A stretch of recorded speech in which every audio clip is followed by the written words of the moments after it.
Reunião ontem, ministros discutiram pontos da reforma administrativa.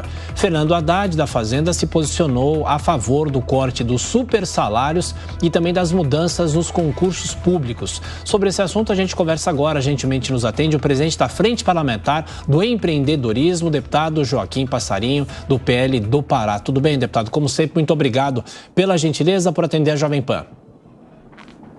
Bom dia, Thiago. Bom dia a todos e muito obrigado pelo convite. Nós que agradecemos. Deputado, a gente sempre falou da reforma tributária, né? Mas uma reforma espinhosa também é a própria reforma administrativa. O senhor acha que com essa sinalização de Fernando Haddad é possível destravar essa reforma? A reforma que já tramita há muito tempo no Congresso. Com certeza. Eu acho que é um posicionamento importante. Lembro que no final de julho do recesso, na volta dos trabalhos, o presidente da Casa, o deputado Arthur Lira, ele se posicionou também favorável a que a gente possa começar numa discussão mais específica da reforma administrativa. Que já está pronto para votar, votado na Câmara, pronto para votar no Senado já há anos, que é dos supersalários, eu acho que já é uma parte disso. Nós podemos fazer algumas mudanças logo, já estão prontas para ser feitas aí. E esse abuso que existe nos supersalários já está pronto para ser votado no Senado. Eu acho que é algo que já está maduro na Casa. Na nossa opinião, na Frente Parlamentar do Empreendedorismo, a reforma administrativa deveria preceder a reforma tributária, mas não foi esse o caminho. Mas nós entendemos que já está maduro esse tema e a nossa ideia, inclusive, de apoiar a decisão do presidente Arthur foi para mostrar que ele não está sozinho, que há um anseio da Casa em poder fazer uma reforma administrativa não contra um funcionário público, mas a favor do Estado, um Estado moderno, um Estado eficiente e que priorize o gasto público, a qualidade do gasto público. Essa é a nossa ideia. Deputado, na sequência, aliás, antes das perguntas dos comentaristas, a Lívia faz a dela. Que chique, hoje foi anunciado por Thiago Berrais.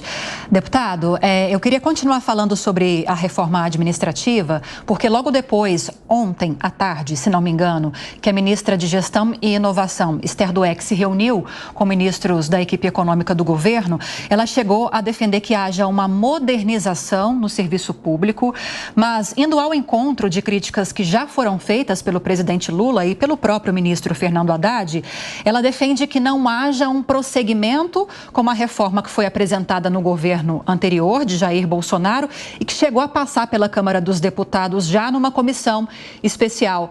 Fica claro que há alguns pontos nessa discussão em que há divergências entre o governo e algumas alas dentro do Congresso Nacional. Onde estão, em que pontos estão essas divergências, na opinião do senhor? Bom, é natural que você tenha esse tipo de desavença, porque você tem uma reforma administrativa proposta pelo governo anterior, que tinha um pensamento diferente do serviço público. Agora você tem um outro governo. O que me estranha é o governo, depois de 9 meses, lembrar que ele tem uma reforma administrativa, ele não retirou a PEC 32 e nem mandou nenhuma nova proposta. E, normalmente, o que nós votamos não é a PEC original, nós votamos um parecer que sai de uma comissão, que sai de um relator. Mas o ponto que eu acho que tem divergência é quando você toca na estabilidade do servidor público. Esse talvez seja o maior ponto de divergência entre os dois pensamentos. Mas eu acho que nós precisamos trabalhar isso. Eu volto a dizer, o que nós estamos nos debatendo na necessidade de nós, pela primeira vez, podermos dar eficiência ao poder público, a qualidade do gasto, como eu estou falando. É difícil você fazer isso quando você tem uma isonomia de salário, quando você não pode privilegiar o bom funcionário, você não pode privilegiar a qualidade do serviço prestado. Por exemplo, uma escola que consegue subir o IDH de um aluno daquela área, daquela região toda, como é que eu não posso privilegiar, gratificar esse servidor que conseguiu levantar esse índice da sua escola, ou daquela professora que conseguiu da sua sala, e não é só a professora, todos os funcionários na área da saúde, ou na área da educação, aquele hospital, aquela UPA que atende com mais eficiência, que dá mais resolução nos casos. Ou seja, nós precisamos modernizar o Estado moderno com eficiência, com tecnologia, com inteligência artificial, e não na época que nós temos essa legislação, e na época do fax ainda, do mimeógrafo. Deputado Joaquim Passarinho, agora as perguntas dos comentaristas, começando por Amanda Klein. Amanda. Deputado, bom dia.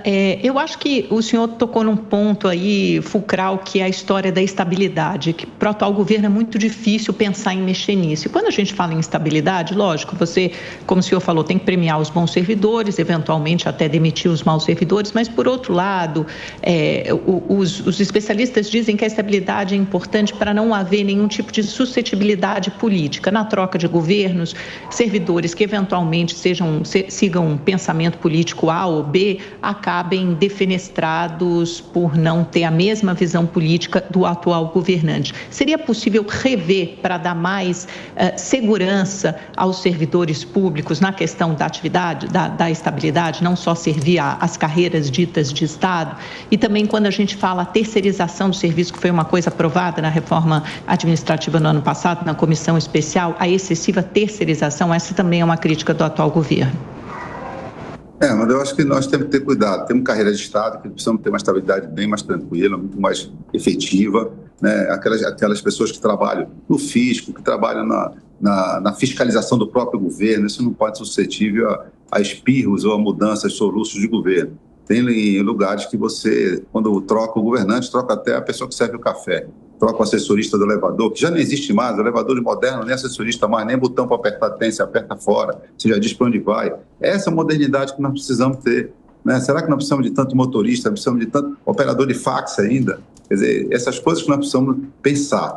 Logicamente, nós temos que entender que precisamos de uma certa estabilidade, mas precisamos também de um mecanismo mais eficiente, que acelere mais se nós entendemos que um servidor não está prestando o seu serviço. Nós tivemos em Belém, por exemplo, um tempo atrás, na área da saúde, num dia de Natal, onde 26 funcionários, 26 médicos não estavam de plantão, 22 entraram com atestado médico.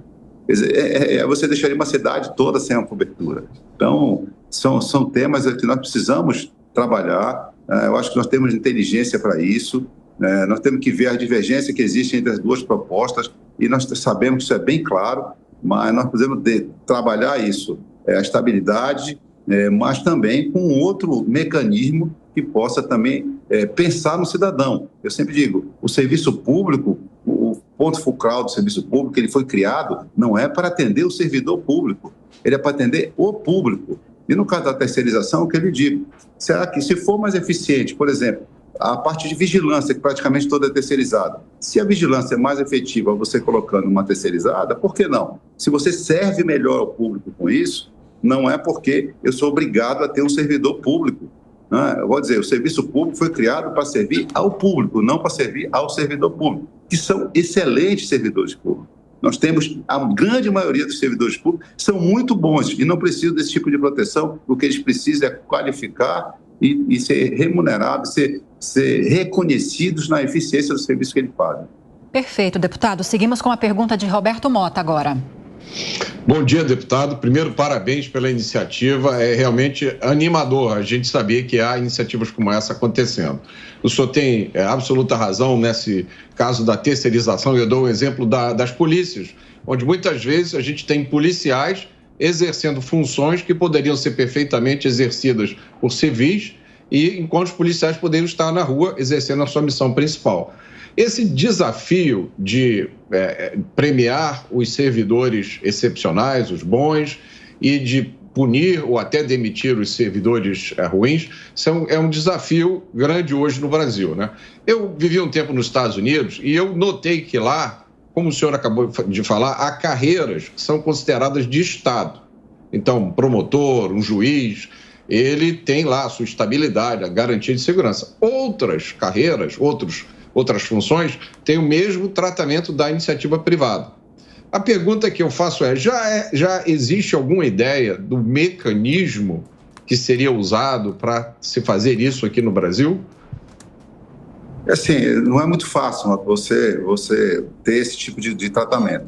Mas eu acho que nós, por exemplo, se hoje para você enxergar um servidor que está fazendo um mau serviço, um péssimo serviço, ou não está indo fazer o seu serviço, você para te tirá-lo, você entra com um PAD, que leva 10 anos, o próprio servidor, seu amigo, seu colega que faz esse julgamento. Eu acho que nós temos um mecanismo, por exemplo, de tirar essa corporatividade, né, que existe no serviço público. Nós precisamos acabar com isso. ter uma comissão externa que possa avaliar, que possa dar nota. Os servidores podem ser avaliados anualmente, né, pela própria equipe ou por equipes externas, que a gente possa pontuar isso. A nossa ideia é essa. Como eu posso chegar, por exemplo, você falou em segurança pública. Hoje, nos nossos estados, você ainda vê ministérios públicos sendo tomado conta, sendo vigiados pela PM. Você vai em sedes legislativos, de câmaras municipais, de assembleias legislativas, sendo defendidos ou protegidos pela PM. Deve ser segurança particular, né? Você vai num hospital.